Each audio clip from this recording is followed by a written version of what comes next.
Before I call this meeting to order, I would like to extend a warm welcome to our interim chancellor, Dr. Stephen Gonzalez.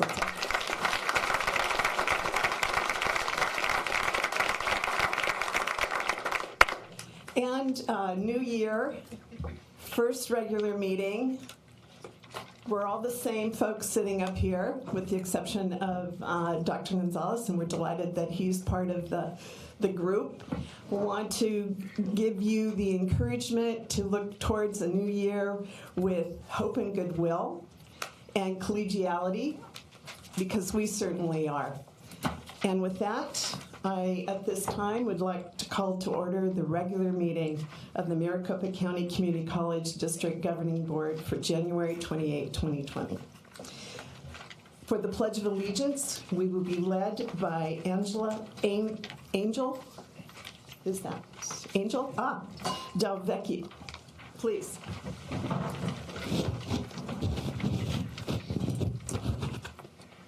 I pledge allegiance to the flag of the United States of America and to the republic for which it stands, one nation, under God, indivisible, with liberty and justice for all. Thank you. There are some substitutions this evening. We have sitting in for Gateway, Dr. Amy Diaz, and Dr. Lori Berkwam for Dr. Richard Haney. Thank you for joining us.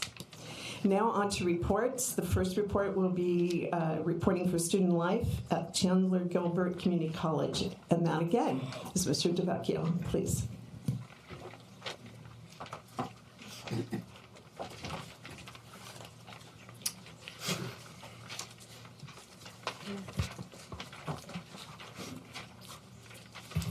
President Sullivan, members of the board, Dr. Gonzalez, members of the CEC and guests, my name is Angel Del Vecchio, and I am the Student Body Secretary of the Associated Students at Chandler Gilbert Community College. I am majoring in Business Management and Marketing, and I will transfer to ASU in the fall, where I will pursue my studies and on the adventurous journey of starting my own company. First of all, the fall semester started off and had everybody on their toes. We had a great opportunity to host many great events on campus, but I really wanted to share these three with you. First off being Alcohol Awareness Week. During the week of October 7th through the 10th, we worked with our on-campus police and planned some interactive activities for Alcohol Awareness Week. This year we tried a different approach though. We focused on the word bar. We try to show students that there are other kinds of bars out there besides drinking bars. Monday we had chocolate bars, Tuesday we had granola bars, Wednesday we had salsa bar, and Thursday we ended it with cereal bar. We also had a spinning wheel on campus with tracks pertaining to the dangers and consequences of alcohol abuse. Secondly, we had Spirit Week. In the fall semester we realized that we had a week with 3 home games on one day, and we really wanted to take advantage of school spirit. So with that being said, we had theme days such as 80s Day, Jersey Day, Crazy Sock Day, and we partnered up with the Williams campus, going as far as to match tailgating days. We served delicious hamburgers prepared by the Coyote Cafe, and we later found out that many students enjoyed the tailgating event and claimed that they would participate more if the opportunity presented itself. Lastly, I wanted to talk about the pavilion patio. When students just need a little bit of time to relax and need somewhere to go, even if it's for a little, most of them find themselves attracted to the pavilion. With that said, we knew we needed to take advantage and have great events on the pavilion patio because of the high traffic, with events such as Stress Relief Week, Game Day, and even a little event where you put a cookie on your forehead and try to get it into your mouth. Anything to help out. Now, moving on to a serious topic, one thing that I was not aware of until I got involved on campus were how many students had food insecurities. To address this issue, we have partnered with Matthews Crossing Food Bank to bring students and staff the Coyote Cupboard. To help expand the Coyote Cupboard, PTK donated school supplies, and this was used to help expand it. Last semester, we had roughly 1,500 visits to the cupboard, and this year we already have 150 visits. That's absolutely amazing. In addition, we are united with the United Food Bank to help and host produce distributions open to all staff, students, and the public on the second Wednesday of each month. Next, we have our blood drives. We host 2 blood drives this semester. In fact, today and tomorrow is our first blood drives of the semester. We encourage students to donate blood because it is a convenient way for them to give back and help save lives. And I am also very happy to report that in November, it was so successful that for the first time, we had a 100% donation completion rate on all 3 days. In fact, one day having 177%. And that was absolutely great. Now looking on to what we have planned next. When planning for future events, we found that many students coming from high school were concerned about campus safety due to just being in a new environment. Students were asking questions about what to do for active shootings and other emergencies, so we collaborated with campus police to address possible events for each month. This is in hopes that students will feel less tension at school and feel better about their community and environment by having events such as crime prevention and safety workshops in February, mental health awareness in March, and domestic violence and sexual assault in April.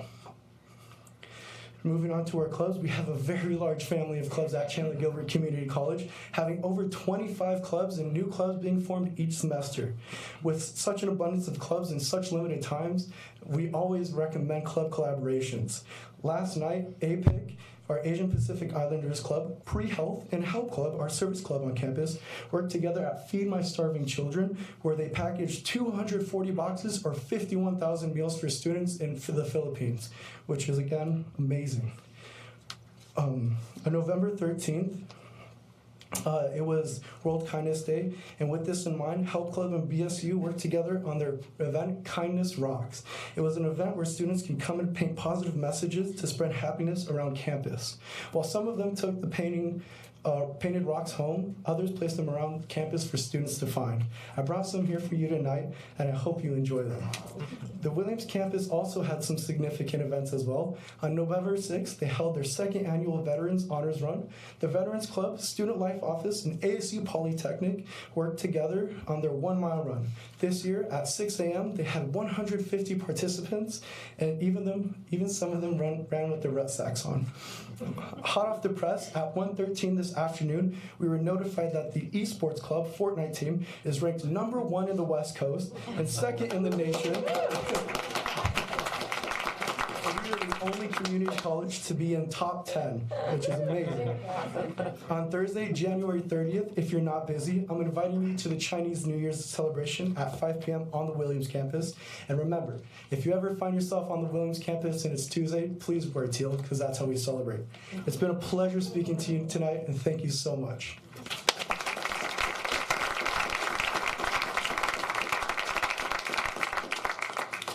Thank you for your presentation, and we can all do with a little kindness, so I'm sure whomever you distribute those rocks to will be greatly appreciative. I'll bring them up. Oh, you're giving them to us? Yes. Oh, okay, that's a clue, guys. Thank you. Further comments or questions? Yes, Ms. Maya. I just want to thank you for what you do for your community. That sounds amazing. I'm part of student government in my campus, and I just want to ask you for a few tips. How do you advertise Sock Day and Jersey Day and stuff like that? Well, a lot of the time that we find ourselves needing advertisement, we use our A-frames on campus, which are a lot of help. And a lot of time we go a little old school, and we like to paint like little signs across campus, or sometimes rather large signs, and we talk about what we're going to do that week, and a lot of students find that very helpful. We also have Coyote Connect, which a lot of students go on and they find out all that information, and that's how we typically get that information out there. Awesome. Thank you so much. Thank you. Any other questions? Comments? Being none, thank you very much for your presentation this evening. Moving to Faculty Executive Council report, and reporting is Mr. Keith Hefner. Hi. Hi. President Sullivan, members of the board, Chancellor Gonzalez, members of CEC and guests. My name is Keith Hefner, and I am the Faculty Executive Council President. It's been about 4 months since I've addressed the body, so I'm a little out of practice, but here goes. On behalf of the faculty I represent, we wish you all a happy and prosperous New Year, because we haven't been convened for quite a bit, so it's good to see you. And I personally thank you for that note of hope and encouragement at the beginning of the meeting. Thank you, Ms. Sullivan. Congratulations to Dr. Gonzalez on his appointment as interim chancellor. Faculty leadership had our first meeting with Dr. Gonzalez yesterday, and we believe we are off to a great start. It was a really great meeting. We appreciate it, and we agreed to meet regularly and to be candid in our discussions. Thank you very much, Dr. G. Good to have you here. I subscribe to the philosophy that challenges provide opportunities for solving difficult problems. We have many as an institution, funding enrollment trends, implementing initiatives. To say that this is a time of profound change for the district is an understatement. This institution, in my opinion, has not embraced change well in the past, and when it does, it moves at a glacial pace. We do not have time to wait. Strategic planning must support district-wide sustainability. We cannot simply do business as usual. An alternative to our FTSE funding model has to be adopted, and soon. Strategies for moving forward should include full-time faculty as the cornerstone for success, the antithesis of what has been occurring across the country. Moving forward should include predictable salary advancement for all employees, a sustainable full-time to part-time faculty ratio, and implementation of those initiatives that truly support the mission. We can take on the responsibility for our own success starting now, or slide slowly into mediocrity in the days, months, and years to come. Our challenge begins with a question. Given the current state of affairs, what can we begin building now that will create a foundation of excellence for the next 50 years in the district? That was an excerpt from my final address to the board at the end of my previous term as FEC president in May 2015. We still have a lot of work to do. I wrote this recently to the faculty a few weeks ago. When I consider the good, not so good, transformative events in our district over the past 2 to 3 years, I see this semester as being one that has the potential to create the positive path forward we all have been striving to build. For me, the most important New Year's resolution we can make in this district is to establish a partnership mindset between faculty, administration, and the governing board as the norm, and not in a superficial way, but as a way to communicate and respect our interests as a team with the best interest of the institution, our community, and our students as central to our mission. So there's plenty to do, and there are initiatives ready to be rolled out right now, just waiting for the go-ahead. I suggest that we have been missing something important, though, a framework to build on, something we all can rely on as a guide when things begin to get complicated, as is inevitable from time to time. I'm asking all of us to commit to creating a district shared governance model now. That would be a great way to start this new year. Let's create our version of what we'd like shared governance to be and commit it to a document. Shared governance will be a lot easier to understand if we do this together. So most of you have my personal cell number. You haven't used it very much, but I know you have it. If you want it, let me know. I'm still around, and the offer to call me to discuss what's on your mind still stands. Anytime, except 1 o'clock Saturday morning or something. So let's see what happens when we really, truly work together. I look forward to my upcoming May 2020 final address to you in hopes of reflecting positively on our progress this semester. Thank you so much. Thank you, Mr. Huffman. And now reporting for our adjunct faculty is Patrick Roddy.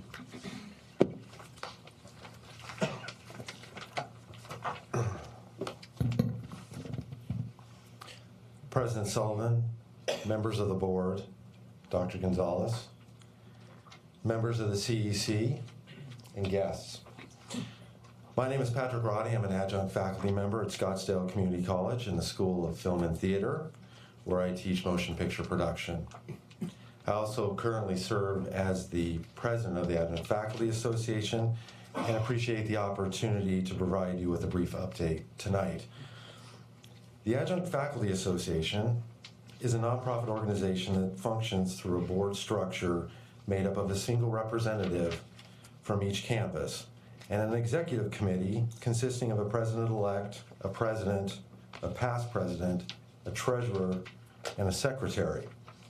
The board meets monthly, and these meetings are open to the public.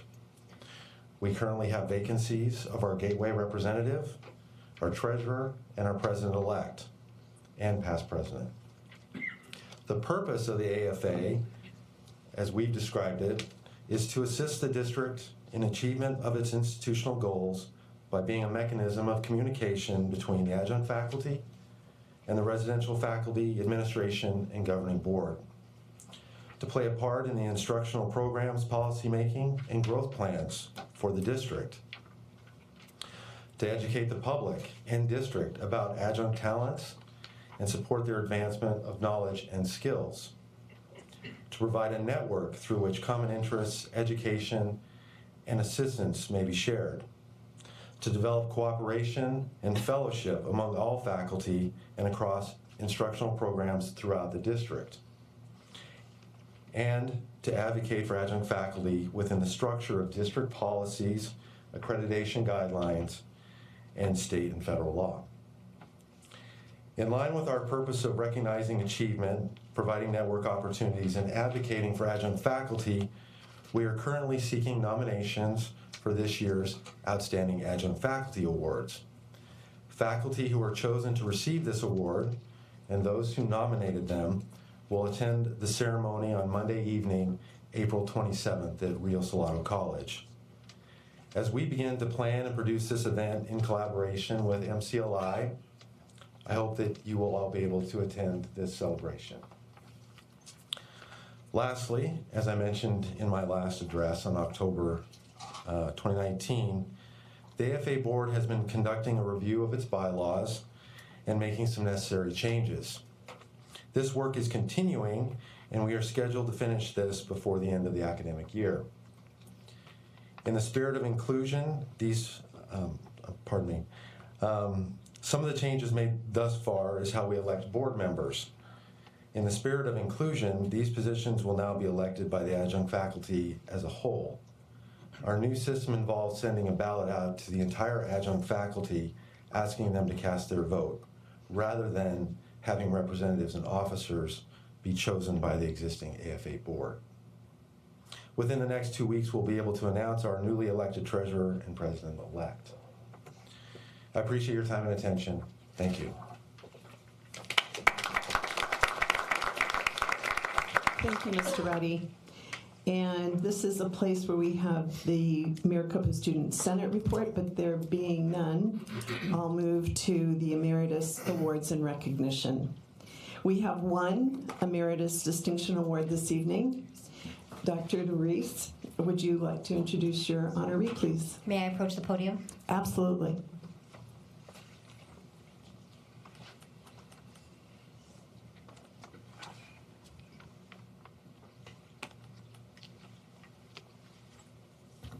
President Sullivan, members of the board, Chancellor Gonzalez, members of CEC, and guests.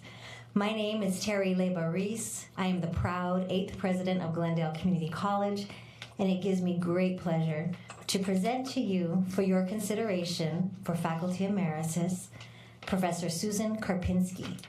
I would like to introduce the chair of the Psychology Department, Dr. Julie Morrison, if she could come and say a few wonderful words about Professor Karpinski.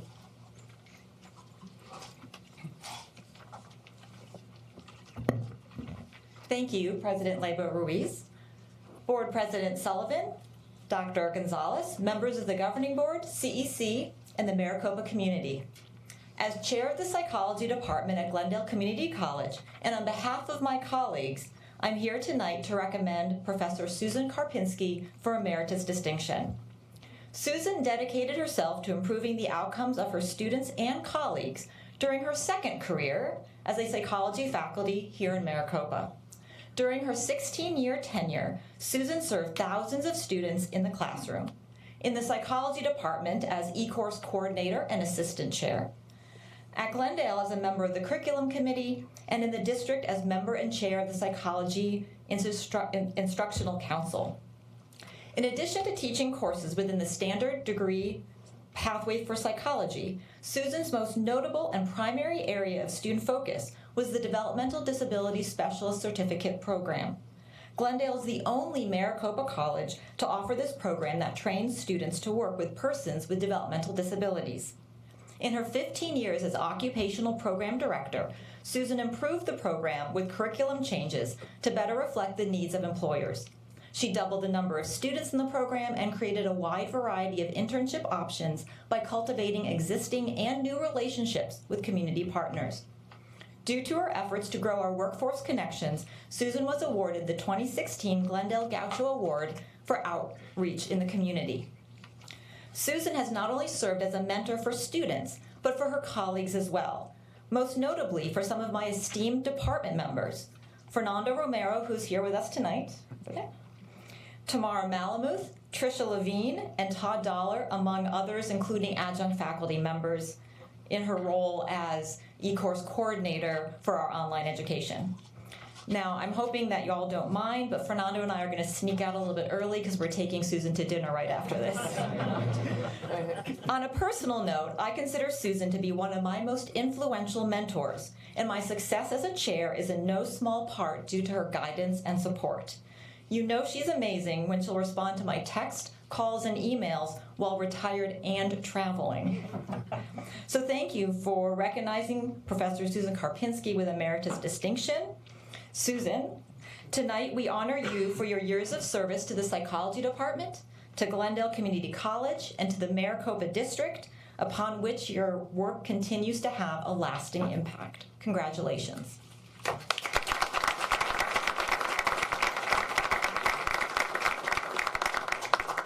Oh, nice. Thank you, Terry, and thank you, Julie. And thank you to the board for supporting the request for emeritus status. I'm going to be brief, kind of unusual for a faculty, right? They do tend to like to talk a bit, but I just wanted to thank also Maria Harper-Marinick. She's not here, obviously, and for her support all these years as well. I was served as instructional council chair for about 8 years, and I got to know her pretty well. It's been a pleasure. What a wonderful 16 years working at Glendale Community College. I met so many wonderful colleagues, Fernando being one of them here, and even though the colleagues that I ended my career with weren't the colleagues that hired me, and they have all either retired, and unfortunately one had passed away. Richard Reese was the founder of the program on developmental disabilities. You're nodding your head, so you remember him dearly.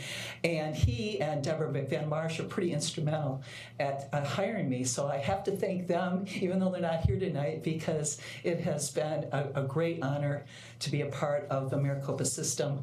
It's just been a wonderful, and I'm truly blessed to have 2 wonderful careers in my lifetime, and I thank you very much.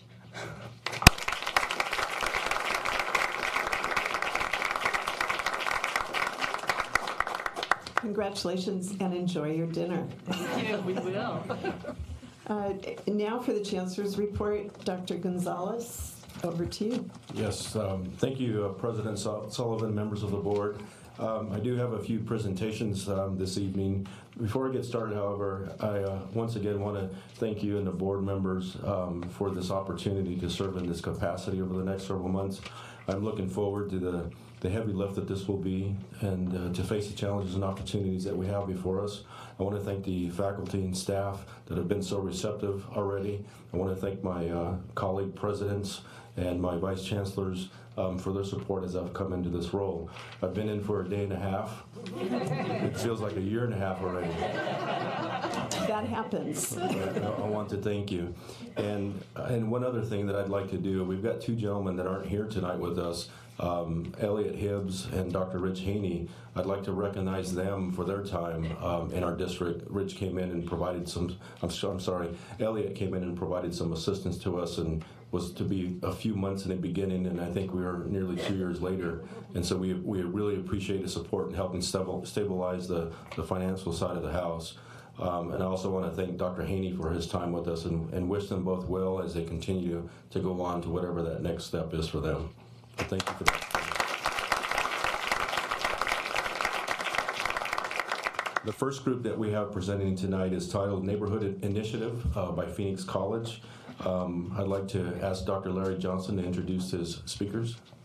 Thank you so much, Dr. Gonzalez. I would like to take this esteemed privilege and opportunity to introduce the dynamic deans of the flagship of the Maricopa Community College, and that is Dr. Julie Voller, who is the Dean of Student Affairs, and Medea Reyes, the Dean of Public and Industry Partnerships, to present to you the Neighborhood College.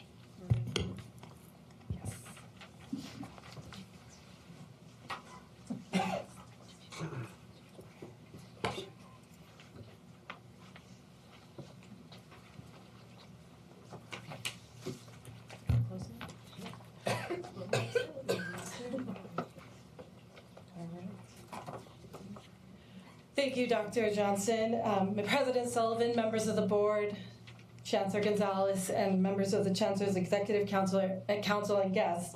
Dr. Voller and I are pleased to bring some examples of how we are taking Phoenix College into the community and to represent the individuals at the college that have been part of this effort. And some of them are with us here tonight, so we're representing a great team behind us. In the last year, we have impacted more than 225 individuals in the community. We anticipate that this will increase twofold as we go into this next year through these two efforts that we highlight tonight. One being the Mobile Outreach Unit, or MOU, and the other being the Neighborhood College. Phoenix College, our strategic plan has 3 pillars. We serve, we connect, we lead. At Phoenix College, we lead through innovation, entrepreneurship, and partnership, always seeking to increase our ability to serve and support the campus community and to cultivate valuable relationships that advance the institution. Being a leader means seeing opportunities in things that others cannot. Leaders see the diamond where others see only coal. Last summer, Dr. Johnson was presented with an opportunity in the form of a decommissioned Maricopa TV box truck. He brought his team together to brainstorm ideas of how we could use this truck to provide service to our community, to enroll students, to support his neighborhood college initiative, and to cultivate relationships with prospective students and community partners. Out of that brainstorming rose the idea of the Phoenix College Mobile Outreach Unit, and the diamond started to form. The MOU exterior wrap was completed in September 2019. Work on the interior started in October and is scheduled to be completed in the next few weeks. When complete, the mobile unit will be equipped with 6 laptop workstations with monitors along the entire length of the back wall. Technology will include 10 Chromebooks and a charging station, cellular Wi-Fi router with Verizon service, and a printer. Each end of the interior will hold a 55-inch high-resolution display monitor. The displays will run Phoenix College highlight videos or digital promotional signage and commercials. Now it's easy to envision Phoenix College recruitment or financial aid staff or field of interest academic advisors using the displays to conduct presentations at a high school or community outreach event. While community members listen or use the laptops at the standing workstations to submit admission applications, complete a FAFSA, explore degree programs, or enroll for courses. The Mobile Outreach Unit will enhance PC's ability to connect with the community, serve our neighborhood high schools, and enhance our partnerships with employers and industry partners, including our neighborhood college partners. Thank you. Neighborhood college is a concept that extends some of the examples we've seen from MCOR at State Farm and Chase Bank, as well as our enrollment concierge services. We also have a history of this through Phoenix College through some of our educational services agreement. What we've done in this past year is increase our capacity and expanded our outreach from Phoenix College with important transformational efforts at the forefront. Be responsive, be flexible, and be adaptive. It's my pleasure to highlight 3 examples delivered through Neighborhood College, which are the following: either employer-led, employee-led, or partnership-based. So let's start with employee-led. Working with City of Phoenix, the employer identified several hard-to-fill jobs. And then we sat together and identified what are the degree or certificate pathways that could help incumbent employees prepare for those jobs. We then identified what classes through FOI or fields of interest would be the foundational classes for all of those opportunities, and then let the employee choose which classes they want to take towards any one of those degree or certificate pathways. We have offered, and then we, in a flexible and responsive manner, offered the courses on-site at 5:15 in the Calvin C. Good building, which is just either upstairs or downstairs for many of the employees once they finish their work day. The classes are in a hybrid format, 8-week and back-to-back and running year-round. We've offered a series of five sessions of classes to date. We started in March of 19. An example of employer-led is a recent partnership with PSCU, which is Payroll Solutions Credit Union. Working together with the HR managers, we identified one certificate pathway, which is the General Business Certificate. This has 7 classes and 21 credits. What we then did at that point, our faculty members got together and decided which courses specifically would be offered, timed them out with 8-week back-to-back hybrid offerings, including the summer, and then we started this class just last Tuesday. The students are in General Business 151, and they are in a lockstep cohort together, and will finish in May of 2021 with that certificate.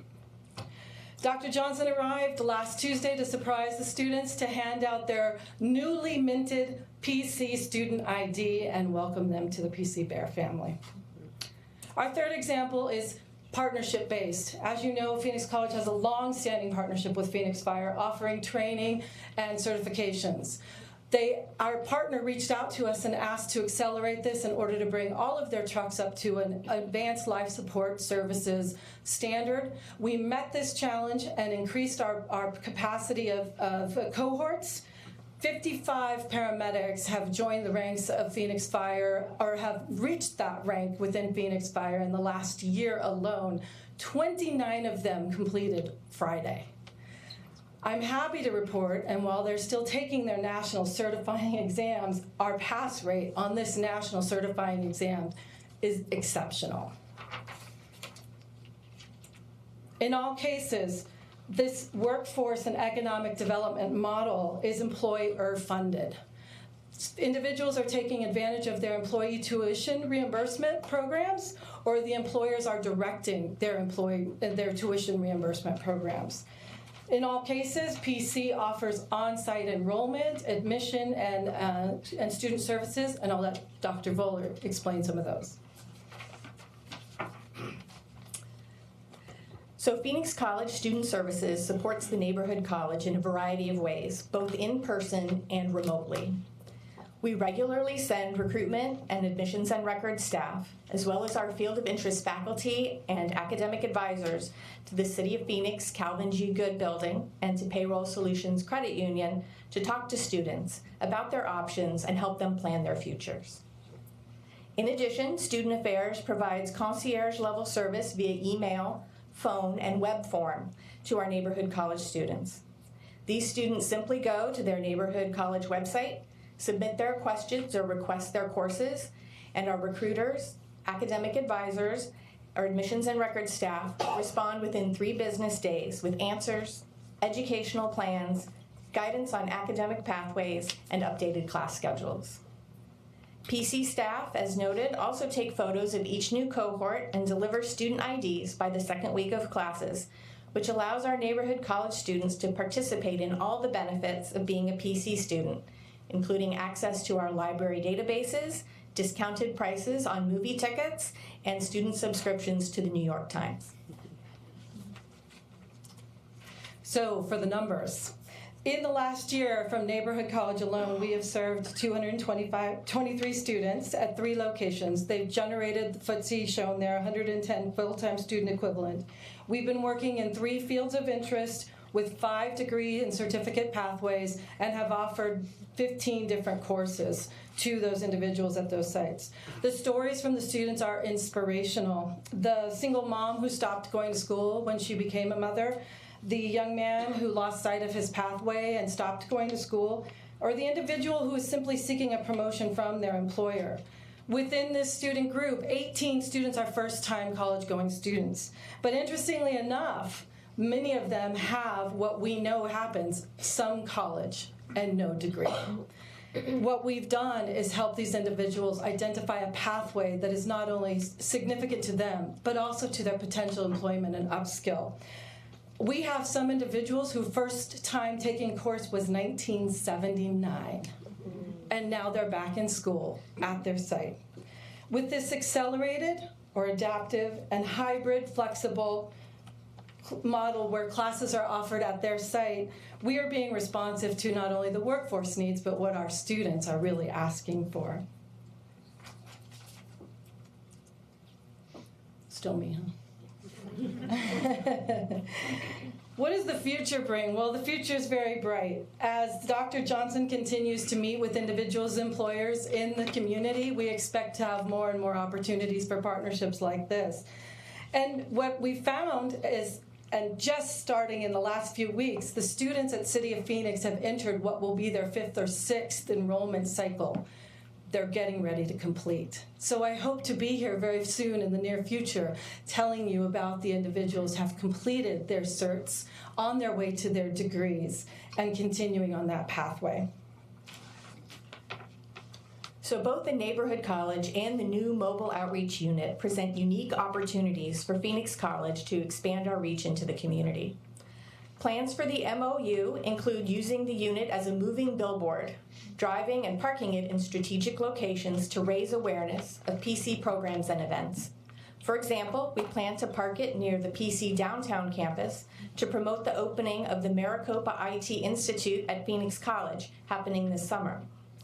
The unit will also be showcased at community resource events such as the Foster Youth Festival and the Phoenix Pride Parade. We'll use it for FAFSA completion activities and to offer off-site admission and enrollment events, not only at high school campuses, but also at community agencies and local businesses. For example, we're already making plans to expand our support of City of Phoenix employees by taking the mobile unit to city field offices so that all employees can connect with and get enrolled at Phoenix College, regardless of their work location. Neighborhood College and the Mobile Outreach Unit are clear examples of how Phoenix College continues to lead through innovation, entrepreneurship, and partnership in our community, even after 100 years. So on a final note, if you're interested, you can follow us on social media to stay up to date on other innovations at Phoenix College, as well as our upcoming centennial events. Thank you for your time.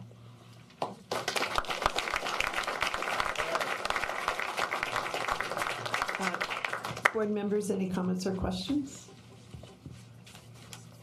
Being none, go Bears, 100 years, yay. Thank you. Dr. Gonzalez. Thank you, President Sullivan. Next, under the title of Outreach Efforts, earlier, I believe this year, perhaps towards the end of 2019, Dr. Narini asked about what colleges are doing to ensure that our programs and opportunities are reaching the community, the high schools in particular.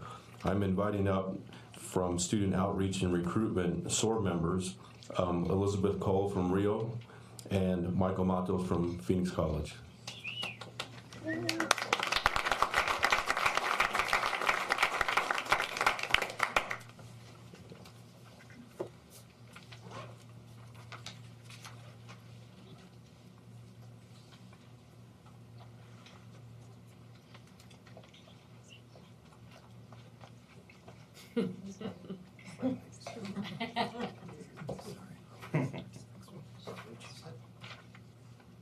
Yes.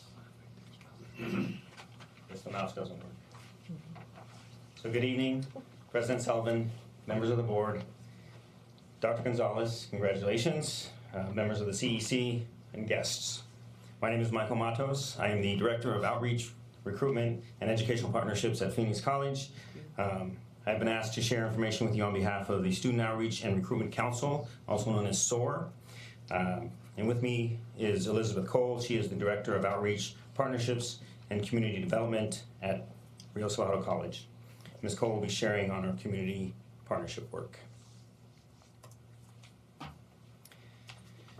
Most of the work done in outreach and recruitment are industry standard things, tried and true methods or tactics to attract and recruit prospective students. As you can see, high school visitation, college fairs, partnering with charter schools and alternative schools, working with homeschool community and concurrent enrollment, as well as early college programs. With early college programs, we feel we have an advantage in that we can begin to build affinity to our colleges through programs like ACE, Hoop of Learning, and dual enrollment. These programs also help us build relationships and partnerships with our educational partners serving high school age students. Our WestMec and EVET partnerships align nicely with vocational certificate and degree programs, and high school students can often earn Maricopa credit within their WestMec or EVET programs.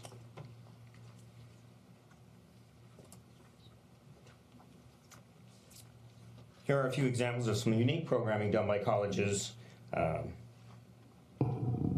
to attract and recruit high school students. So I have the PXU is now the official acronym for the Phoenix Union High School District. Maricopa Enrollment Days, which are now facilitated on 4 of our community college campuses. Glendale is joining for the first time this year, and we welcome them. And basically these are days where students have the opportunity to come to campus, actually meet with an academic advisor, enroll in classes, leave with a schedule and a student ID. If you could imagine a traditional university new student orientation day, that is how most of these days look. And over the past 3 years, the students that we serve have almost doubled, and 90% of the students who participate in this day are enrolled at 45th day, which is a huge win. Scottsdale Community College has Native American Student Exploration Day. That's kind of self-explanatory. We now have 4 colleges with embedded advisors. It's been a lot of talk, and I'm sure everybody's pretty familiar with what that's looking like and growing into. And then this spring, we will be bringing back the Native American Spring Tour, where we will be sending recruitment, admissions records, financial aid, possibly workforce individuals up north to serve our Native population and share educational opportunities with them. Why only north? The question was, why only north? President Sullivan, board member McGrath, resources.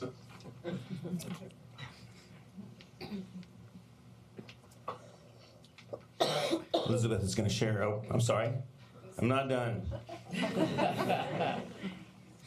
Because we feel partnerships give us a competitive advantage in the marketplace, we engage with our high school partners and administrators to help educate them on our community college system, our certificate and degree offerings. We also help train them in higher education issues impacting their students and how we can work together to serve our students. And see, these are just some examples. You may be familiar last fall, October, we had the MCC-CD Nexus, where we invited college administration, staff, and high school counselors to come together to talk about some of the challenges facing high school students and counselors and how we could partner better to serve both their students and their staff. And then we are actively involved with the Arizona School Counselors Association. Next week is the annual conference at WICOPA. We are often presenting there, certainly sharing our wares, tabling, and just spreading goodwill the way we do it in Maricopa.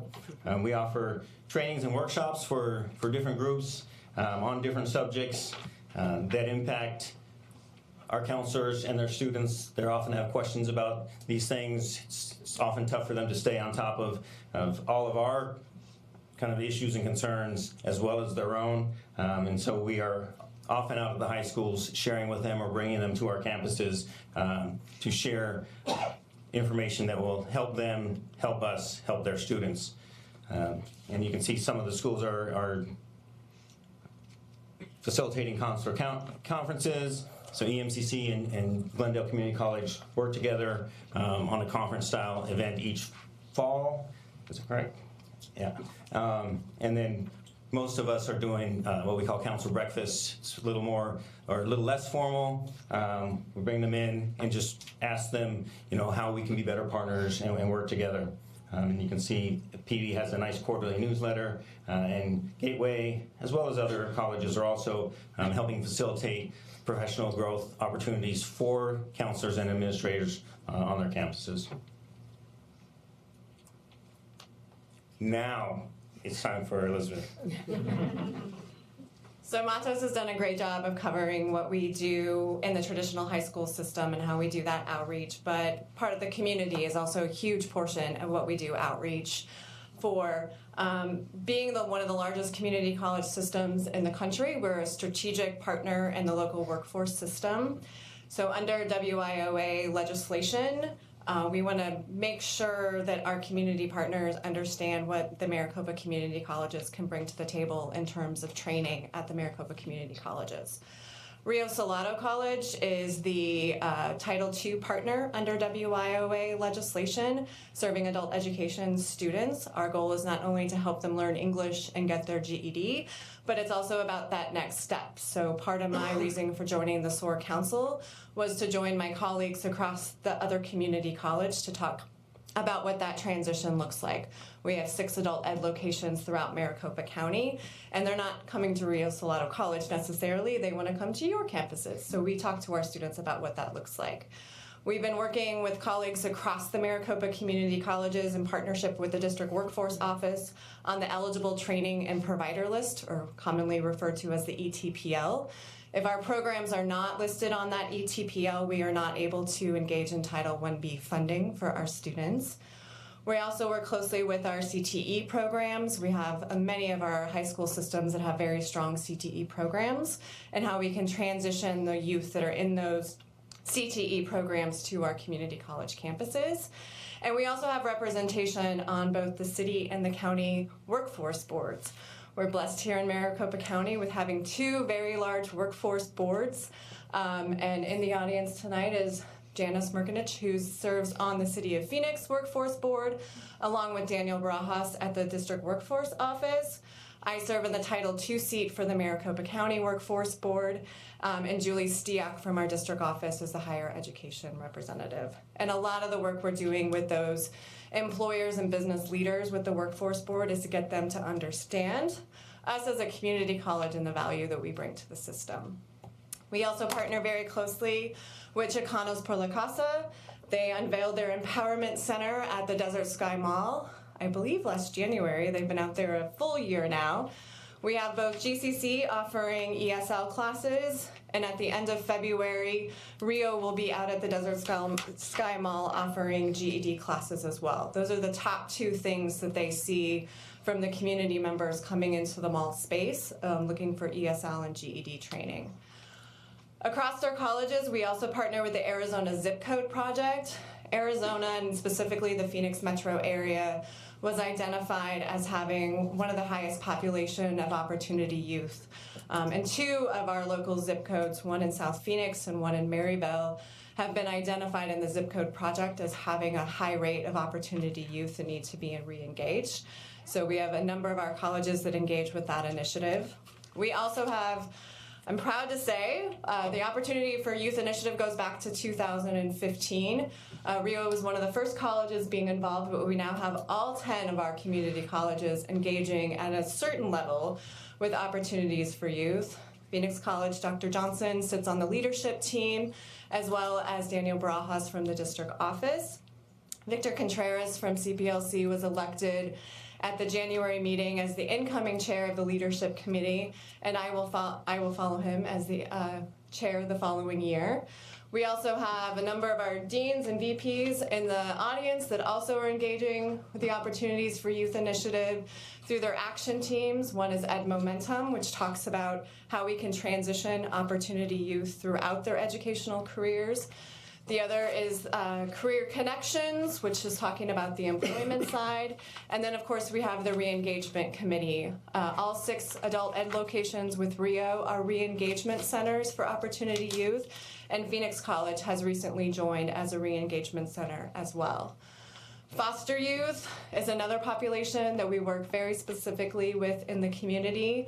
Sam Garman at our district office runs the Bridging to Success initiative, so we do a lot of outreach with our foster youth population, helping them understand the benefits that they have and how that they can be successful at the community college.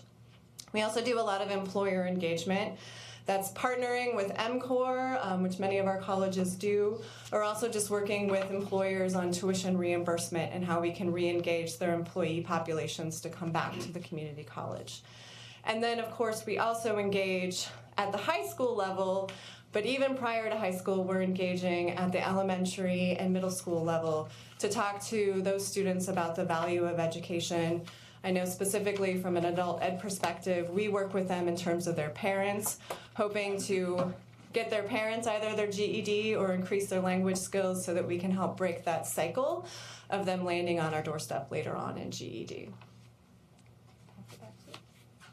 Thanks.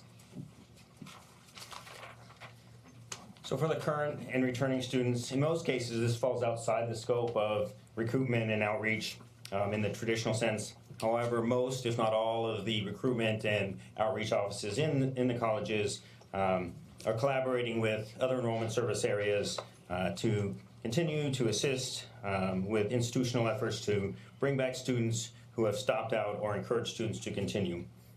And here are a few examples. From Scottsdale Community College, we have Bring Back 100. This was a financial aid assistance program for returning students, 100 students who had attended SEC but left without finishing a degree or certificate were invited to apply to return to SEC and complete their program of study. And SEC faculty, staff, and donors raised money to pay for one class for all 100 students. From Rio Salado College, we have No More Excuses. They work to remove the barriers to education, targeting re-careering and working adults, as well as online. Enroll again at South Mountain Community College. They contact students who have dropped from classes during the current term, encouraging them to re-enroll for the same term. Reset to Restart is a district-wide initiative designed to set aside some student debt. If they have $100 or $500 or less in debt, they can re-enroll at their college. We set that debt aside. If they complete 6 credit hours, that debt is forgiven. So we have found that students have told us that they want to come back, but they can't re-enroll because they have this debt on their account. And so this was one way the district financial aid folks came together and came up with this program. And then at Gateway Community College, they developed the NOW, No Opportunities Wasted program. This program is designed to help students be successful, regain their federal financial aid when they have become ineligible due to failing to meet SAP, which is Satisfactory Academic Progress. Students complete a self-assessment, which generates a grit scale. They create an individual education plan, meet with a counselor throughout the semester, and continue their educational journey. New and exciting from Gateway.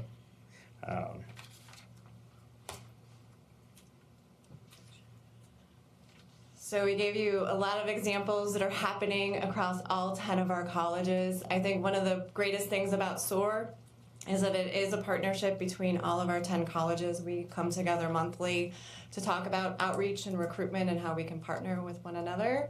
And we'd be happy to entertain any questions you may have. Dr. Narini and then Mr. Saar. Not so much of a question, just a thank you. because I get to benefit directly. That's students I work with benefit directly from the work you do. And as important as the Make It Happen campaign is, it's the work that you do on the ground with the students, with the counselors, with the individuals that really make a difference. So thank you so much for all you do, for our students. Mr. Sark. I echo that as well. This is a big job. I mean, it's not about just bringing students to Maricopa. We have a need out there that Maricopa is targeted toward, and it's huge. I mean, 600,000 of our adults in Maricopa County do not have a high school credential. And as hard as everybody's working, we're graduating about 3,000 a year. It'll be centuries before we gain anything, and in fact, we're losing ground on that. So what Elizabeth does, I've worked with Elizabeth for a while now, is so important. But we've got a lot more to do if we're going to make a dent in this group that really is a barrier to success in our economy for Maricopa County. So any effort that we're making to reach those individuals who don't have that high school credential, that we can work with them not just to get them through a GED, but to get them through the developmental stage of our curriculum so that they can continue, whether it's CTE programs in the trades or whether it's moving on to a degree in a different life that they're currently living. So congratulations to both of you for your efforts. It's much bigger than what you talked about tonight, but we start there. Ms. Maya. Thank you for all you do, first of all. And secondly, I do have a question regarding students. Are there any student ambassadors that go and speak to the high schools to talk about their college experience? So President Sullivan and board member Maya. Yeah. So I know that at Phoenix College we do have student ambassadors that assist the recruitment team as well as the new student orientation team and go out to speak to high school students as well as middle school. I would suspect that many of the other colleges do something similar, resource permitting. I know that PD has a pretty extensive ambassador program. Greg? Yeah. So it's a fairly, when we can do it, we like to do it. Yeah, because I do find it so important having that one-on-one conversation between the student and the high school student so they can see themselves and that it's possible and it can happen. Absolutely, and we in Adult Ed have been using, I know the Make It Happen campaign is now using actual student photos. We've been doing that for a number of years. We started out with student success stories. Those are all the time what speaks to the community when they can see another person that looks like them, that has a similar story that they can relate to. That's often what's most impactful. So I applaud Matt and the marketing department for leading the way with the Make It Happen campaign to actually show the real images of our students at the colleges. And yeah, and thank you, and that is true. Student success stories are very important and it does help and reflect on other students, so thank you. Adding to the kudos, I've had some personal experience with the workforce development boards, and I can only repeat how important it is that those of you who are representing the community colleges on the board speak up and talk to the opportunities that so many other partners who sit on that board have with the community colleges. I know from personal experience, people want your voice at the table and they're looking for you to take the lead. So with that, keep up the good work for all of you that are serving on that and certainly all the other activities that you are doing. So thank you. Being no more questions, Dr. Gonzalez, back to you. Thank you. President Sullivan, members of the board, I invite up Darcy Renfro to provide the governing board with a legislative update on legislative matters that directly impact our system. And this will be the final presentation for the Chancellor's report. Thank you. I will try to make this fast. There we go. Is that working? I had it. I lost it from the beginning. Let's see. Okay,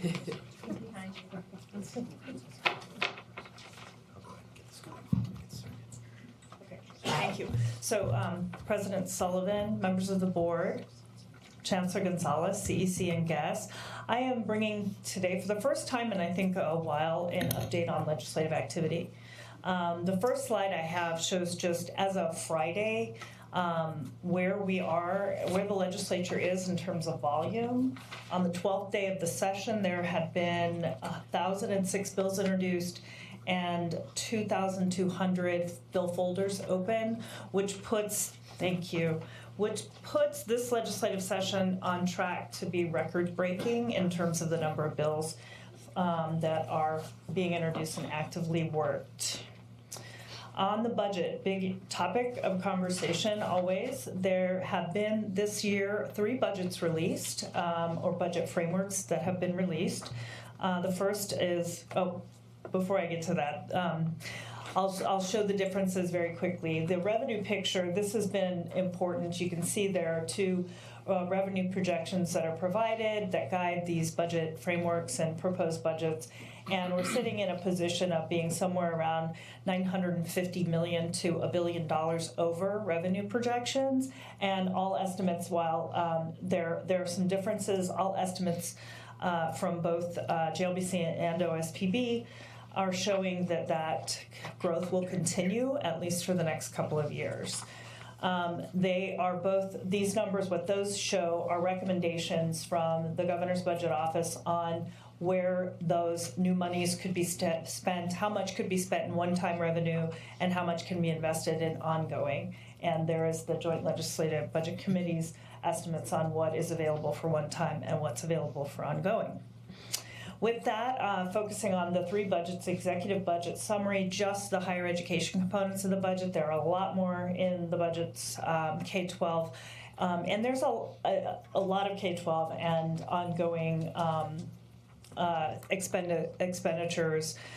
There's a lot of alignment amongst the House, Senate, and executive with these budgets. For higher education, the governor's budget proposes $11 million of one-time funding to be split between Maricopa and Pima Community College. How they get there is it's 8.4 would be Maricopa's portion of that 11 million based on FTSE count, our audited FTSE, plus the 1.6 million that the governor put in his budget last year for Maricopa STEM funding. There was 2 million split between Maricopa and Pima for a 3-year cycle. So add those together and you get to the 10 million. It's actually around 10.4, which would be the total formula funding for STEM workforce, which is the single request Maricopa makes and has been made for formula funds since I've been here over the last 3 years.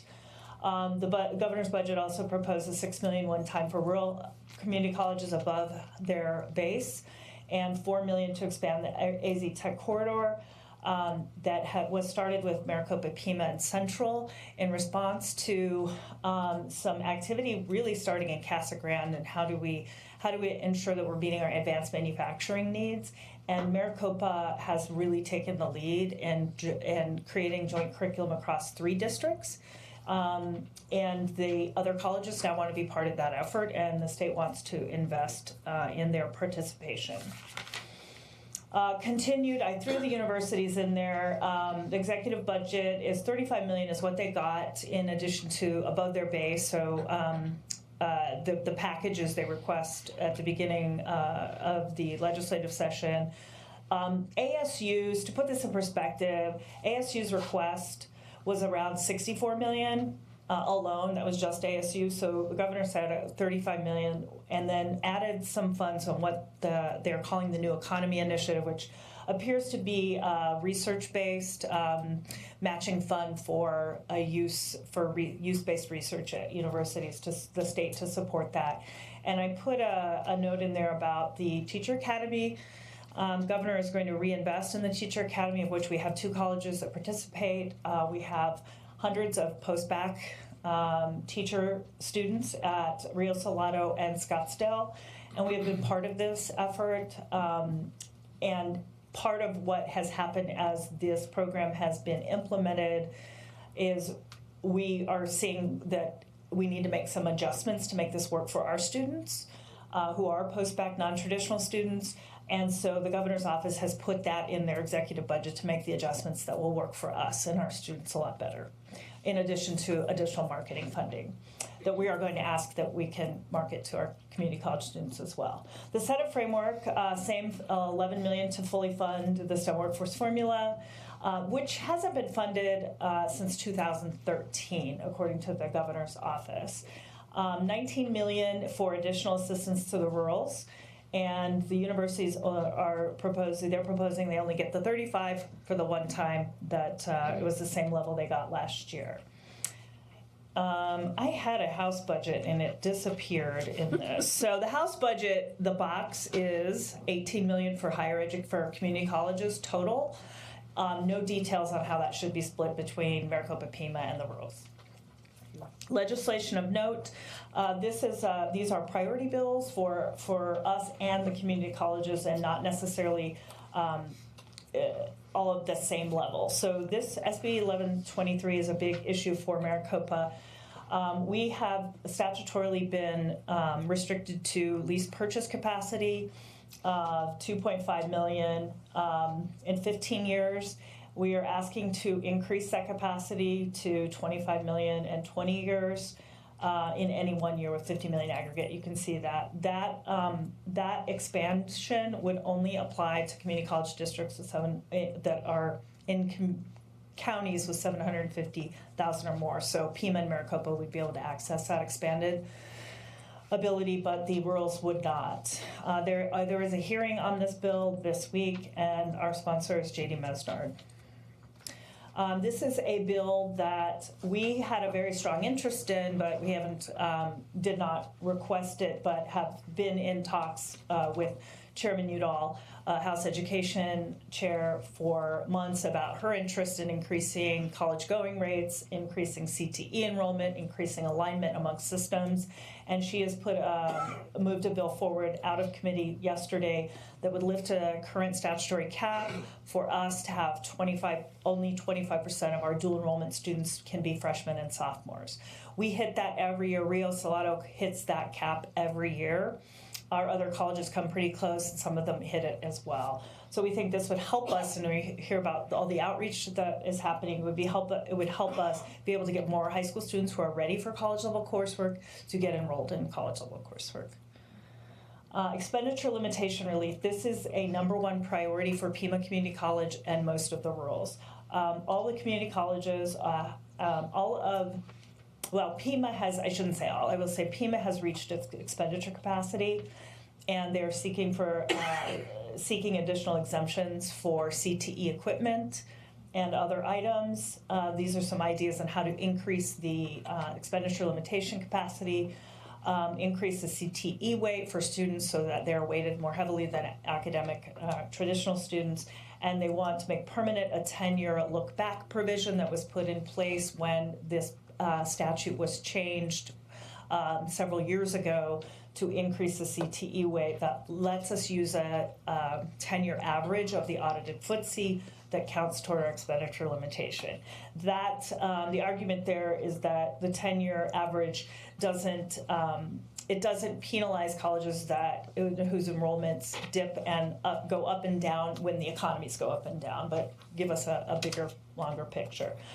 We have suggested and talked to ATRA about creating a study committee to look at permanent changes in this expenditure limitation. We're not the only ones that are asking for this, counties, cities, etc. ATRA has an interest in taking a permanent look at what we can do around expenditure limitations going forward. So we're part of those conversations. We're not at the front of them, but we obviously have a stake in what ultimately happens with that bill. There is no bill being introduced yet.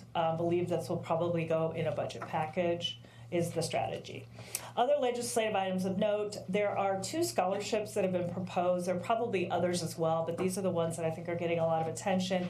The reason I point these out is this would be the first time the state has set up a scholarship fund. State funding has been made available to community college students. There is no state-supported student financial aid system for community college students. Both of these, they take different approaches. They would include our students as well as university students. Actually, the CTE scholarship, Senator Bowie is introduced and would only be for community college CTE students. Senator Brophy McGee has not yet dropped a bill, so I've seen draft language, and it's a merit base with a 3.5 or higher GPA, last dollar for community colleges and universities, and we're not clear on what the amount that she is going to be asking for on that. Other big issue that I wanted to put, Proposition 301 continues to be a discussion at the Capitol. I believe today were hearings on both legislation to refer to the ballot a tax that would increase the Prop 301 sales tax from 0.06 to a full penny. The implications for the community colleges would be to increase the amount community colleges get from that to 5% of the total, so the pie gets bigger and the percentage community colleges get would get bigger. We currently get 3% of the 0.06. Lots of talk. I don't think that the governor could have been any clearer in his State of the State message that there will be no new taxes on his watch. So I don't know if there will be as much activity with this issue as there was last session, because I think he's been pretty clear on this point. Michelle Udall introduced a bill. I put this up here because it is an ongoing issue, and we just talked about adult education. What this bill does is it opens up adult education opportunities and potential funding formulas to nonprofit organizations like Goodwill. This is the Goodwill bill. Goodwill had started something similar in Indiana, Excel Center for Adults, to create an alternative high school diploma pathway. So we're looking at that. We're looking at our numbers, trying to understand how that would impact us, and are keeping an eye on that. But I think it's a really important issue for community colleges generally, and we will see where that goes. Those are the big issues, and that's my update. Thank you. Yes, board members, I think you're all eager. So Mr. Hendricks, and then Mrs. Nguyen, and anyone else on my left, Mr. Sarr. So, you ready? I'm ready. Okay, Mr. Hendricks. I've gotten maybe half a dozen legislators called me this week and asked me questions. And some of their questions to me are the same of mine of you. When you say Maricopa supports this, or this is what Maricopa's priority is, who is it that speaks for Maricopa? There is, generally speaking, when we say these are important issues to Maricopa, we don't take formal positions on legislation absent a formal, I wouldn't be able to answer that question. Mr. Hendricks, I think that is a good conversation, the governing board and direction from the governing board. The one piece of legislation that we actively pursued was around lease purchasing. And so that was something that Mr. Hebbs and Chancellor Harper-Marinick discussed, and we've been looking at certain possibilities like Desert Sky Mall in Maryville, and there would be no way to get that, if the board directed us to do so, to get that deal done without that relief. That was that. Otherwise, we say they're important bills. We follow, we take the lead of the Arizona Community College Coordinating Council in terms of positions. Maricopa doesn't take specific positions on bills. We haven't in the past since I've been here. We haven't. I guess when I'm reading this handout, it says MCCD Community College Priorities. So that leads me to think Maricopa has some sort of priority that somebody set. Yeah. I had two of the legislators, actually it might have been more than two, at least two of the legislators that called me made me aware that we have somebody who represents themselves as a lobbyist for Maricopa. Correct. I wasn't aware we had one. Yes. I asked Matt, and he says we have a couple of them. So I guess I'm just trying to understand, does the chancellor, by him or herself, just set legislative priorities and decide this is what we're going to go after? And then they go hire a lobbyist without the board even being aware they have one or knowing what we're lobbying for? I mean, I'm not trying to put you on the defensive. I'm trying to understand, because it seems odd to me that someone is setting these sorts of priorities. President Sullivan, Mr. Hendricks, I believe that the title of those slides is a little unfortunate. They should say priorities for community colleges or issues of note for community colleges. I would say with the one exception of the lease purchase bill. When budgets, how the budget plays out is always a priority for us. There's a process that we go through with the legislative staff around formula funds and what are audited FTSE. So our only ask, we ask for a formula, STEM workforce formula, in September of each year, and we don't ask for other formula funds that could be available to Maricopa. So that I don't know, Mr. Hendricks, what the process has been with the board for that. But the other issues are just priority issues. Community college CEOs meet on a monthly basis, and they identify issues and take positions as an organization. I guess as a board, I would suggest if we have lobbyists that we're paying to represent somebody, and they're walking around the legislature saying, I represent Maricopa, as a board member, if we've decided that someone else is delegated the duties to decide whatever our priorities are, or they're going to represent what they think we want, I'd like to at least be told what it is somebody else decided I represent, and how the rest of the board would feel about that. Just a final question. I don't want to keep beating a dead horse, but you'd mentioned as long as you've been here, we keep asking for the $10 or $11 million, Yes, that's our whatever. formula. One of the calls I got this morning was from a legislator I'm going to be seeing tomorrow, because I'm going to be at the Capitol tomorrow. And one of his questions was, I think he said you guys are asking for 11.8, which I think you're referencing in here, or something to that effect. And I don't think all of that goes to Maricopa, Correct. but his phrase was, you guys are asking for this. And one of his questions was, why didn't you ask for 5 million or 40 million or 26 million? Why did you ask for 11.8? And I guess we've asked for a similar number before. I mean, do we just make up a number and say, hey, we need some money, we don't really have a plan to use it, but we could sure use it, and 11.8 sounds good, or where does that come from? That is a formula funding that is established by the legislature, and there are 2 formulas available to all the community colleges. One is STEM workforce formula, the other is operating formula. So those formulas are they're set by the legislature in terms of, and based on audited FTSE numbers. So our STEM workforce formula is set via that. So there's how much the legislature and the governor determine to put into that formula is what they determine. If fully funded based on FTSE and the formula that's been established, that number is about 10 million for Maricopa in that formula. We were not asked to propose specific ideas, but we were asked by the governor's office to send information about projects that are happening within the colleges that are STEM and workforce based. And so we've submitted that information, but they're not asking for specific projects. They are just looking to fund the formula. So just the way I would answer that if they asked me, why are you asking for this? I guess I would say, well, that's the maximum we could possibly get because that's the formula. You could fund it less, or you could fund 5, 6, 8, but not 50. The most you could fund is 11.8, I guess. And then if they said, you're asking for 11.8, I'd say, well, because I want as much as I can get. I wouldn't say I'm going to spend it on these projects or these purposes. I would just say, well, that's the most I could get, so that's what I'm asking for, because I wouldn't want to have less than I could possibly get. Is that the best answer I could give, or? Probably not, sir.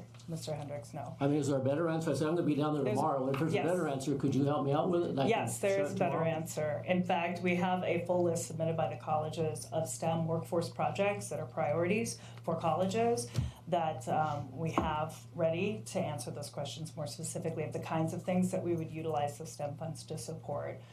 We have not asked for our operating, the most we could get is if we asked for operating formula funds plus the STEM workforce funds. We haven't asked for that. So we do have ideas, and that is how those dollars, if they should come to Maricopa, ultimately get dispersed amongst the colleges. It's not for me to decide, but we can definitely provide a much more detailed answer to that question. Do you know off the top of your head, who are these lobbyists that claim they represent Maricopa? Correct. Do you know what their names are or who they work for? I do. There's one firm that we have contracted currently, Pivotal, And Kelsey Lundy and Jesse Arment are the two individuals that work with us. So who's Compass? I was told Compass represents us. I'm sorry, Pivotal, I apologize, Mr. Hendricks, I misspoke. Pivotal represents the Community College Coordinating Council. Compass is the firm.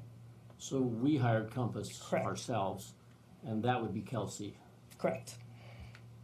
I think we've had her several times in the past, is that right? We had her last session, and I'm not sure if we had her prior to that, since we've had her one other time since I've been here. So when we hired Compass or Kelsey or whatever it is, as I know at one point the board actually voted on the selection of a lobbyist and decided not to hire that one or any other one. How did we come up with a decision to hire a lobbyist after that meeting? We had, well, I will tell you my involvement. We had an RFP that firms responded to. We went through the process of scoring those. So we have a list of approved vendors. Compass is one of those approved vendors.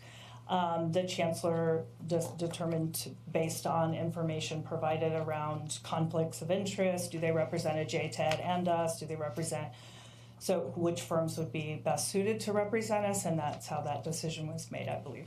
So we voted not to hire a lobbyist, and the chancellor decided it wasn't in the board's best interest to do what they voted for and decided to go hire somebody else that she chose. I think I understand. Before I send this to Mrs. Wynn, sorry, I'm having button problems. It does seem that, Chancellor Gonzalez, that we need to begin to think differently about how we frame our legislative conversations and become aligned and understand better what's a response to the governor around formula funding versus an active bill that we choose to be supportive of and understand that. So that's one item for us to take note of, one of our new to-dos. So with that, Mrs. Wynn, and then again, Mr. Saar. It's a simple, quick question, Darcy. HB 2108, Michelle Udall's bill, you said that if the 25% cap gets lifted, that could create additional registrations or student enrollment. Do we have an idea how much we're talking about? We do not. We do have a sense of, we've actually run numbers on juniors and seniors who are, we've run different numbers. We do not have a sense of how much that could be. There is a way to get an exemption if you run to the cap. So every year, for example, I believe, and I think President Smith might be able to answer this more completely, that we can get an exemption. But I think there's a disincentive to actively recruit for those students that are college ready. We don't make a determination as colleges which students are ready for college coursework. That's made at the school level and with the teachers that are involved. But I think that I actually think that the other entity that was interested in lifting the cap were the Joint Technological Education Districts, because they get students through dual enrollment and they can get college credit and get them on a certification track. That helps them as well. So I think there are other people that win in that equation, but I don't have an estimate on the number of students we would be looking at, though. Thank you. Mr. Saar? Yeah, on 2108, Michelle Udall's bill requires school districts to award a Carnegie unit for each 3 semester hours of college credit earned. So that's going back into their high school transcripts and giving them high school credit for the classes they take. I thought they were getting that anyway in a dual enrollment environment. Go ahead. Mr. Saar, I would have said the same, but apparently that must be an issue. I believe that Representative Udall is on a school board, on the Mesa School Board, so I think maybe that's inconsistently applied. So she wanted to put it in statute, is my guess. So if we reverse that, if they're taking a class from us that's not dual enrollment, they just can take it. Shouldn't they be given their 1 credit as well? I'm just, this can work both ways. I mean, again, it's about making sure the students' efforts are rewarded in whatever way makes sense. Right. That's my idea of this. I read the bill and it's kind of confusing. I can see where it's focused on Mesa because that's the largest district in the state and that's her district.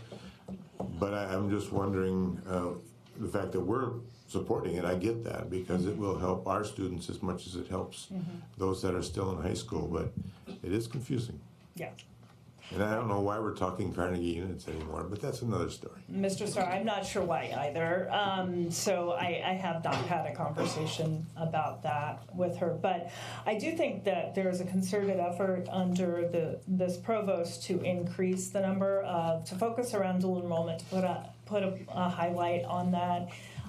Look at how we can expand that the ability for students who are ready for college level coursework to be able to access that. We know the data show how that can influence persistence, college going rates and persistence. The more college credits you have, the more apt you will be to continue. So I think when we look at things like the Arizona Education Progress Meter, the one lever that's not moving right now is college going rates. You had identified an adult problem, which is a big issue. There's a lot of those, and there are also a lot of students in high school that are not pursuing a post-secondary education of any kind. So I think it's an important thing to be looking at, and we'll be digging into it quite a lot in the next year. Thank you. I don't think you're quite done yet. So with that, just to that before. Yes, Dr. Narini. I think part of the issue with Mr. Sarr's question comes more from the concurrent education.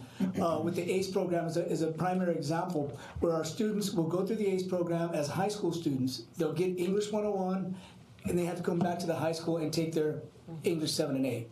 So it's not, that's the problem. It's not coming back because that's the high school's decision. And I think that's what the bill is trying to take care of, is that, so when they take a college level class, it should count as a high school level. They've already passed college level. So I think that's where the bill is trying to, to deal with. Thank you, Mr. Nuri. That makes sense. Thank you. Dr. Thorne, then Mrs. McGrath. Thank you, Mrs. Sullivan. I want to thank the Chancellor and Ms. Renfro for putting this presentation on the agenda tonight. I can remember in years past that whenever the legislature was in session, that we used to have a monthly update, including starting with how many days into the session we are at that time.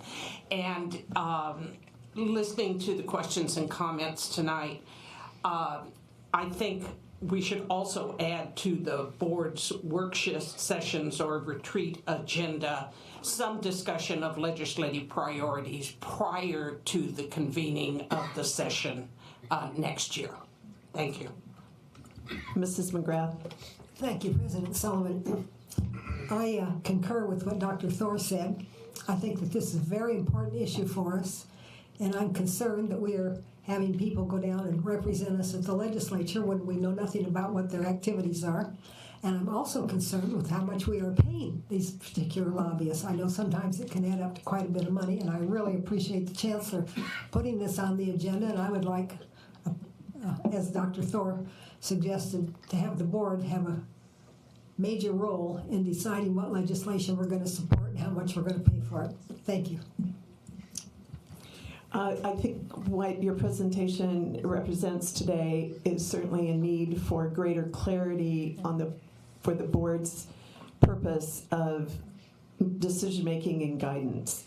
And with that, I think we could generate some camaraderie and consistency as well as consensus of what surfaces that's important to achieve student success.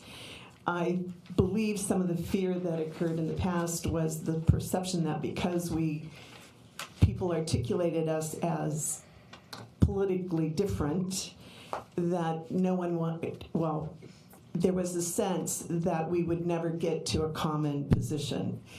Without the opportunity, however, to have that discussion as a nonpartisan board with an interest in students, it behooves us as a district and our responsibility to each other to at least have that conversation. With that, then, it's duly noted that we want to have these conversations in the past, in the future, sorry. We didn't have them in the past, we will have them in the future. And we will determine a way to work in a workshop of some sort to not put you on the spot at a board meeting, but we certainly appreciate you being here to present this information to us today. I think we all have a better understanding of the activity, and we understand our roles right now, that none of us are designated lobbyists on behalf of the community college district, so a lot of the responsibility does lie to you. With that, we'll move forward. I think if there's any other input, my colleagues will be glad to give me input, and we'll go from there. Dr. Gonzalez, I believe so. So thank you. Thank you, President Sullivan. I welcome that. Thank you. You're welcome.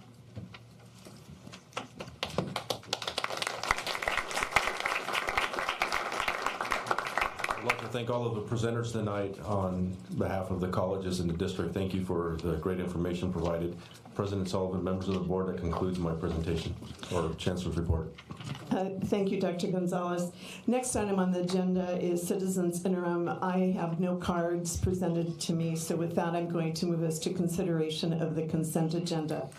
So as moving there, all items on the agenda with an asterisk are consent matters unless they are removed from the consent agenda at this time. Do any board members or the Chancellor wish to remove any items from the consent agenda?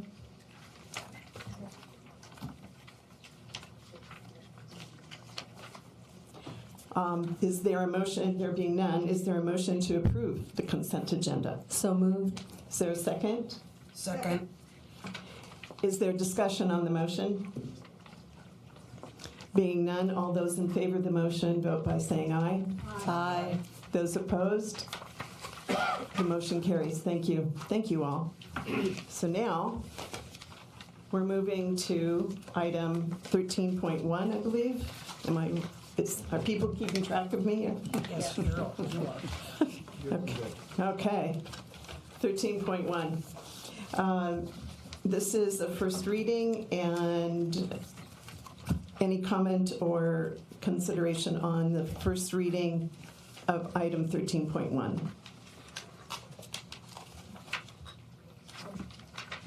Dr. Narini? I'll comment a bit. First, I wanted to congratulate South Mountain and Phoenix College for reducing their fees.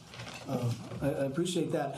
And also, I want to thank Mr. Hibbs and his crew, and they can blame Ms. Nguyen for this.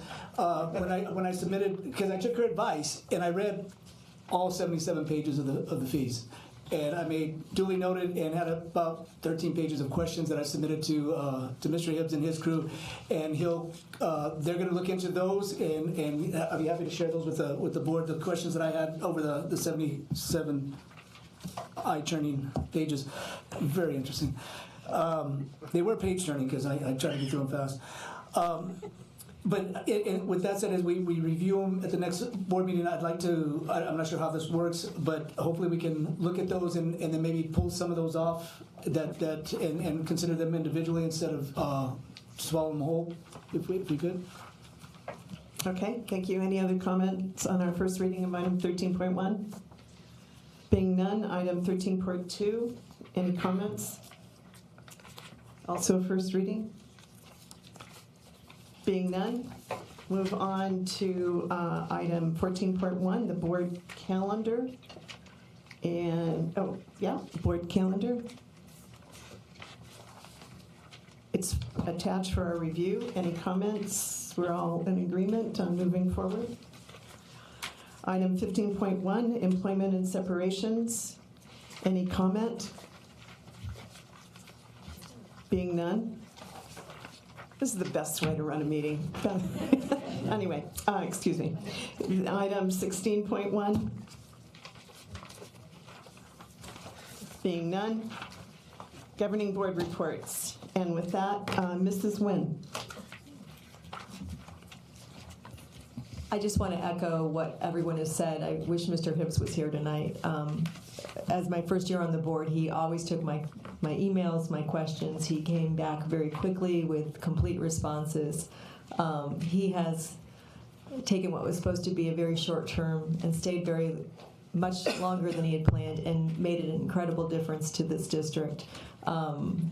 We are grateful for his service and grateful for everything he's done for our community college.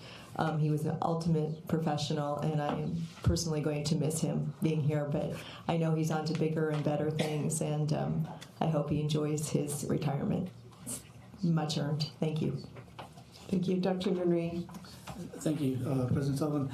I'm really excited about the new format of getting the reports. The next one I'm kind of really looking forward to is kind of an update on the course fee committee that we're putting together, just to kind of examine what's going on with the course fees as we dive into them again. Next, I want to, again, thank the student outreach, the SOAR, for doing what they do, and acknowledge Dr. Rivera and his crew, Omar Romandia, for putting on a wonderful program. I think it was last week, the Educational Empowerment Open House, where they invited students and counselors and teachers to come in and learn about all the different opportunities that students have, not just for the community college, but the community college and beyond. So I was really excited about that. And then today, acknowledge Dr. Johnson for a wonderful start to the 100th year of Phoenix College. And the time capsule, I'm looking forward to. I'm offering to put my notes for the fees into the time capsule. So that in 100 years we'll see what we were talking about. That's right, just different numbers. And also, I want to thank Dr. Fisher for moving us forward with the dual enrollment, with what we're doing with dual enrollment between, especially between the community college and Phoenix Union, and then Dr. Reyes for what she's done to help.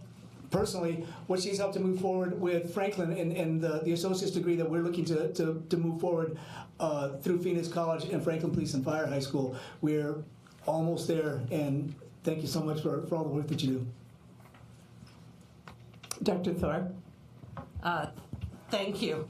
I had the opportunity to bring a welcome on behalf of the board at the January 6th faculty convocation. January 6th seems like it was months ago. 3 years ago.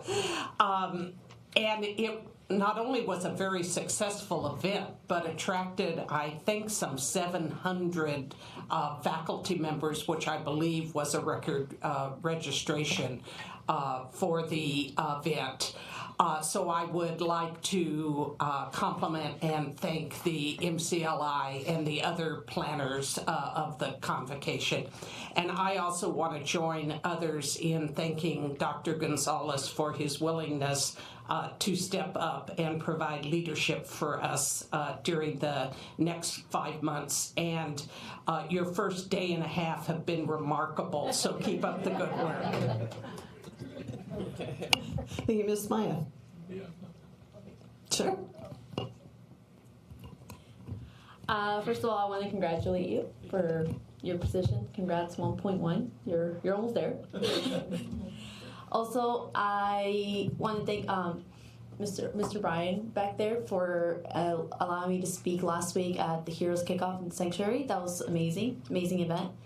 And I'm excited to go to Washington, D.C. with the board on next 2 weeks, in the 8th. We're leaving on the 8th for the ACCT convention. And that's all I have for now. Good.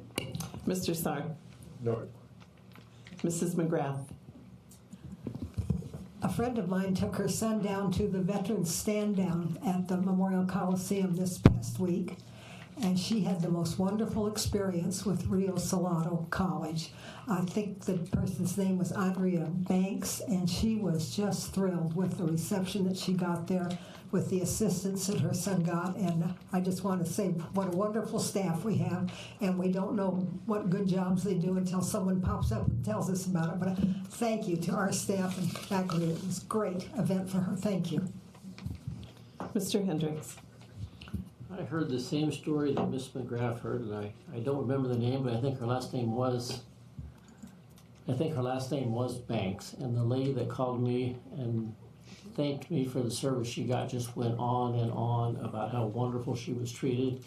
I don't know what this lady's position is. I don't even recognize her name, but whatever she did, she left this taxpayer with unbelievably positive feelings about Maricopa. Thinking over the last month, I could probably comment on a lot of things, but one that comes into mind is I had a meeting with Mr. Hefner and part of his leadership team. And as everybody's frowned at me, there were no injuries. It was a very good lunch, and it was a very enjoyable meeting with them and getting to know them better. The best part is I noticed on his card it said music, audio, and production. So I've pinned him down, and I'm going to visit him again on Friday on his turf because I want to visit and see what he does. I'm really looking forward to that.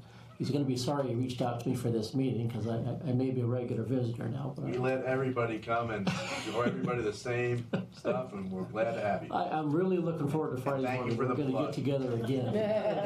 Anyway. Thank you. I have a little bit of business to conduct, and that is it's my prerogative to make appointments to committees that the board works with. My first appointment would be for Mr. Sarr to continue as the leader on the policy committee. Dr. Nernerini, the charter schools committee. Mrs. Nguyen, we know you're serving as co-chair of the search committee, which is a large job, but you're vice chair. Vice chair. Excuse me. Don't promote. Excuse me, vice chair. But you're also involved as a representative to the foundation, and we know we're going to have a Slam Dunk Heroes event. I believe it's April 8th. Am I correct? Yeah. So thank you for your continued participation there. Mrs. McGrath, you have co-chair responsibilities for budget, audit, and finance, and you also serve on audit. And I guess, Dr. Thor, your search committee chair. And thank you for your continued service there. Mr. Hendricks has agreed to be my backup. Thank you. And I will continue to work with budget, audit, and finance in addition to this. There was a twinkle in my eye when I said that. Also, I'd like to acknowledge that we are seeing Mr. Hibbs leave at the end of the week, as you stated, and we certainly have appreciated his leadership and guidance. Also, Dr. Haney, and thank you, Chancellor, for working diligently to articulate how we will fill in to president positions with interims, and then also your work in thinking through Mr. Hibbs' replacement, if any. I also had the delightful opportunity today to be at Phoenix College, and I'm going to underscore, I am an alum, so it's always great to be on campus. And one of the questions that I was asked today is, what's changed since you were there? Well, there is a lot of room to age myself on that, given, though I didn't go back to the clapboard house that was somewhere else. I did go back far enough to know that there was an outstanding science building, and there was still the den, and all of those things that are no longer on campus. But thank you for a wonderful day, and good luck 100 years. And then when they were talking about what do we want to put in the capsule, so who's going to be there for their 50th year alumni award, I figured it would be somewhere in 2035 or some such thing, and it'll be impossible for me to be there, I think, unless there's great strides in science. So with that, I just want to also say that in the last few days I've had the opportunity to work with and meet with Dr. Gonzalez, and also had many conversations with my colleagues on this board. One thing I can tell you for sure is we're moving. We're moving forward. We're moving eagerly. We have decisions to make. The to-do list is getting really, really long. And some of it is going back to conversations and workshops that we all need to have together to ensure that we are part of that moving forward philosophy. And the primary thing in all the time, again, that I've been spending with my colleagues that I can guarantee you about, and that is each of us in our own way, but each of us is focused on student success and what's best for this district. And for that, again, I look forward to many other meetings, and we will meet next on February 25, 2020. We are adjourned for our regular board meeting of today. Thank you.